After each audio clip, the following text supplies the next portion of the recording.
At its height between 250 to 900 AD, the Maya civilization flourished across Mesoamerica. With advanced mathematics, astronomy, and architecture, they built towering pyramids like Tikal's Temple 4, 70 meters high. Their cities housed up to 100,000 people, featuring ball courts, observatories, and intricate hieroglyphic writing systems. The elite class sponsored artists who created painted ceramics and jade carvings, while trade networks stretched from the Caribbean to Teotihuacan.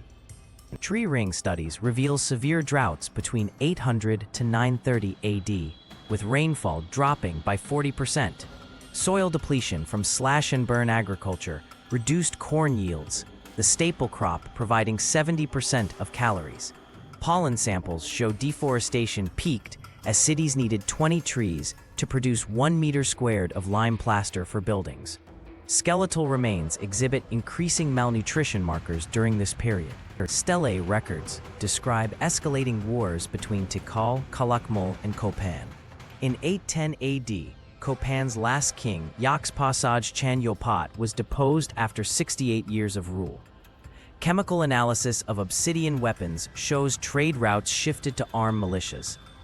Epigraphers note a 300% increase in glyphs referencing fire and conquest during the 9th century, coinciding with mass burn layers at Dos Pilas. Archaeologists discovered 40-plus child sacrifice victims at Chichen Itza's sacred cenote from this era, double previous periods, indicating desperate measures. Temple murals show priests performing bloodletting rituals without celestial omens.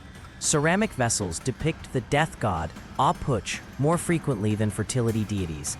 At Palenque, the last dated monument, 799 AD, ominously states, "The gods have turned their backs." Marine core samples show a 90% decline in Caribbean conch shell trade by 850 AD. Luxury goods like jade and quetzal feathers disappeared from commoner burials. At Cancun, archaeologists found 50-plus unfinished jade pieces abandoned in workshops. The last, long-distance trade item recorded was a single obsidian shipment to Copan in 822 AD. Its ruler paid with debased copper bells instead of cacao. LiDAR scans reveal elite compounds were the first areas abandoned. At Caracol, the royal palace showed signs of deliberate arson. Isotope analysis of bones indicates nobles migrated north while commoners stayed. The last dated stela at Quirigua, 810 AD, records King Jade Sky's departure. He goes to the place of reeds, likely referring to coastal marsh refuges like Laguna de Terminos. Skeletal remains at Casabao show 60% of 9th century burials belonged to women and children.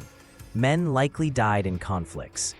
Pollen evidence indicates farmers switched to root crops like manioc as corn failed. In the Petén, some groups reverted to pre-classic pit houses. A rare surviving codex fragment depicts refugees walking north with glyphs reading, "No maize, no kings, only hunger." Within 120 years, tropical forest covered 85% of structures. At Tikal, ceiba trees grew through palace floors, their roots shattering plaster floors. Howler monkeys occupied temples where kings once held court. Bats nested in the corbelled vaults of Copan's scribal school. Only the tallest pyramids remained visible.